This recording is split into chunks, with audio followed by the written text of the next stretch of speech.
agradezco a la Fundación Río Cuarto 2030 por haberme invitado a participar y justicia en la realidad actual.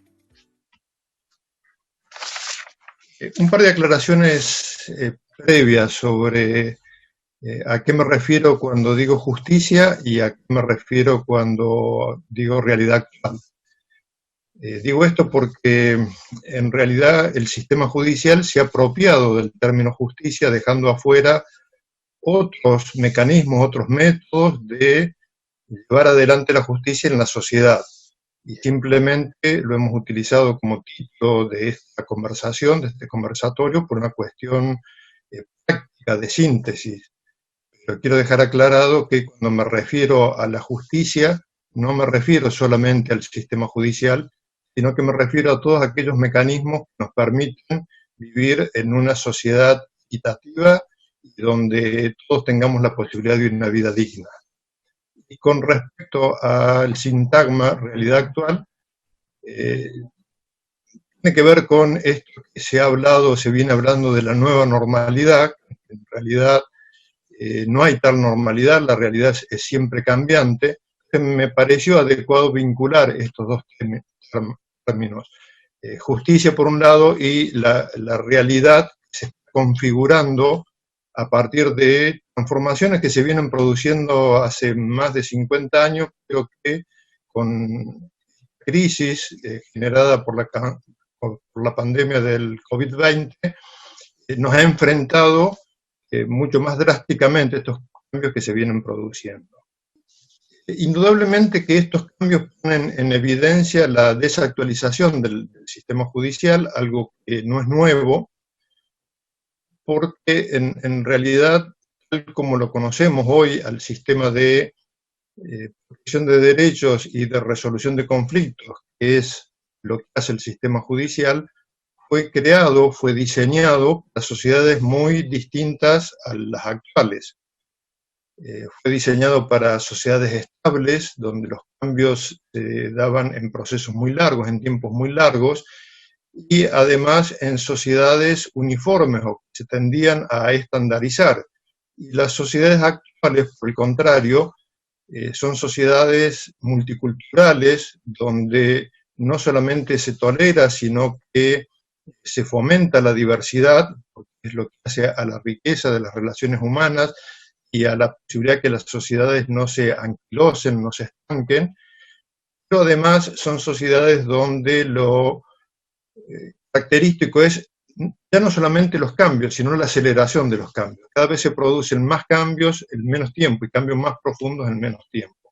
Entonces, esto ha generado un desfasaje entre el sistema judicial pensado para sociedades estables y uniformes y las características, sigue actuando de la misma manera, y las características de las sociedades actuales. Entonces esto nos tiene que llevar, y especialmente interpelados por esta pandemia del COVID, ha puesto en evidencia más dramáticamente aún las dificultades que tiene el sistema judicial para proteger los derechos y para resolver los conflictos. Entonces decía, esto nos obliga a repensar qué justicia o qué sistema judicial, qué sistema de protección de derechos y de resolución de conflictos queremos para esta nueva realidad que estamos transitando. A nadie se le escapa cuáles son las dificultades que tiene el sistema judicial. Tal vez un ejemplo de algo que me pasó no hace mucho tiempo lo grafique bien claramente. Estábamos conversando con un par de personas de un barrio popular de acá de Río Cuarto, a raíz de un proyecto al cual ya me voy a referir porque tiene que ver sobre qué posibilidades hay de reformular el sistema de protección de derechos y de resolución de conflictos. Y yo le comentaba la posibilidad de crear en los barrios casas de justicia. Para mí hablar de casa de justicia tenía el doble significado. Primero, sacarle aquella connotación aristocrática al Palacio de Justicia, pero por otro lado mantener lo que para mí es fuerte, que es la justicia, que para mí es la máxima representación de un valor muy importante para la sociedad. Y una de estas dos personas me miró y me dice, doctor, vamos a tener que cambiar el nombre, porque si le ponemos justicia no va a haber nadie. Porque para nosotros en el barrio, justicia es la represión, es la policía que nos ataca.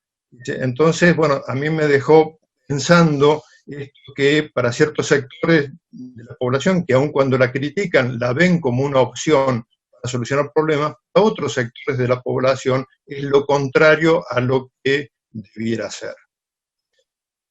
Recién antes de empezar esta conversación, estaba viendo un ciclo de conferencias, justamente trataban sobre este tema, y uno de los expositores mencionó, y que me pareció importante traerlo en este momento, que tenemos que pensar la reforma judicial como parte del mejoramiento institucional y democrático de nuestra sociedad, no como algo aislado.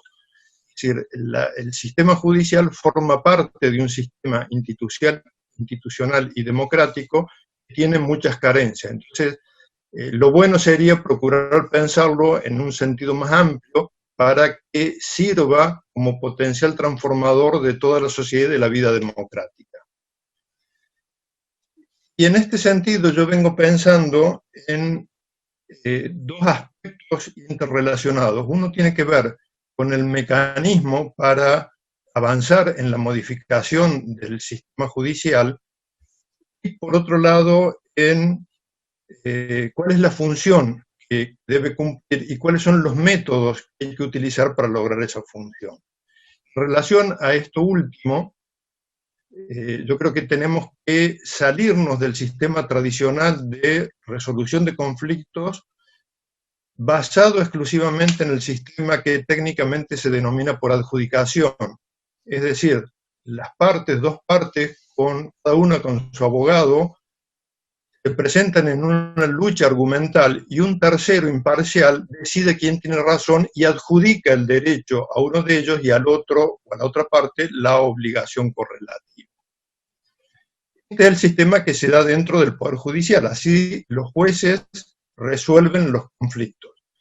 Lo que yo creo que tenemos que pensar ya no en esa justicia, sino en las justicias, como todos aquellos mecanismos que posibilitan encontrar soluciones a las diferencias o en aquellas percepciones que tenemos que perseguimos objetivos entre las personas incompatibles. Es lo que define un conflicto. Un conflicto se define estrictamente por la percepción que tienen las partes de que los objetivos que persiguen son entre sí incompatibles. Una de las formas de resolver los conflictos es que un tercero imparcial decida, conforme a la normativa vigente, quién tiene razón.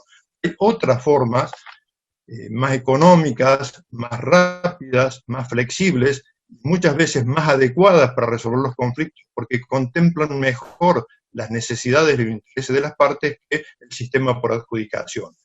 Pueden ser la negociación, la mediación, el arbitraje y otra serie de mecanismos similares que tienen la gran ventaja, primero, que se pueden adecuar mejor a las necesidades e intereses de las partes, porque son las propias partes las que construyen la solución al conflicto dentro de un ámbito que les ayuda y favorece esta construcción. De esta manera, las partes recuperan el poder sobre el problema y la autonomía para resolverlo. No quedan sometidos al paternalismo de un tercero, que es quien les adjudica, los obliga luego a someterse a la decisión que ha adoptado, sea la acertada o no sea la acertada. Esto entonces, por un lado, tenemos que empezar a pensar un sistema integrado de resolución de conflictos, dentro del cual incluyamos el sistema tradicional por adjudicación, con los jueces terceros imparciales que adjudican derechos y obligaciones, pero junto con esto, al lado, no en una situación de inferioridad o como métodos alternativos, sino buscando en cada caso cuál es el método más adecuado, dentro de este sistema integrado incluir otros mecanismos, como pueden ser la mediación, la negociación, el arbitraje, etc. Por otro lado, el método para elaborar la reforma, que a mí me parece que es tan importante como el contenido. A mí me parece que la reforma del sistema Y para no hablar de sistema judicial, porque esto lo expandiría al incluir estos otros métodos, yo hablaría de sistema de resolución de conflictos y de protección de derechos. Me parece que es una labor que tenemos que llevar a cabo toda la sociedad. No la podemos dejar en manos nada más que los expertos. Esto tiene que ser una reforma producto de un pacto social en la que participen todos los sectores involucrados, todos los sectores de la sociedad, todos los actores sociales, y de alguna manera tenga representación la ciudadanía. Esto que parece utópico en nuestra realidad se ha logrado en algunas comunidades. Yo me acuerdo haber leído el caso de Itagüí, una ciudad colombiana lindera con Medellín, que llevó a cabo una reforma de su sistema judicial que se encontraba en situación bastante parecida a nuestro sistema judicial actual, en el cual hay muy poca confianza de la población en el sistema judicial para resolver los conflictos. Itagüí se encontraba en la misma situación y encaró un proceso de reforma, pero llevado a cabo comunitariamente, digamos. Ese plan fue diseñado por un conjunto de actores sociales, entre los que estaban incluidos, por supuesto, los abogados, los magistrados, el gremio judicial, pero también otros sectores de la población. Y de esa manera se diseñó, luego se controló la implementación de este plan, y al cabo de 8 o 9 años se consiguió revertir esta situación de descrédito y de ineficiencia del Poder Judicial. En definitiva, y para concluir, yo creo que la reforma del sistema judicial, o si queremos en sentido más amplio, del sistema de resolución de conflictos y protección de derechos, es una deuda que tiene la democracia con la sociedad. Esto es una deficiencia que venimos arrastrando desde antes del retorno de la democracia y nunca se ha llevado a cabo una reforma genuina, integral. Siempre se han hecho partes, pequeñas modificaciones, muchas veces con intencionalidad política de debilitar al Poder Judicial en vez de lograr que sea más eficiente en la protección de derechos y en la resolución de los conflictos.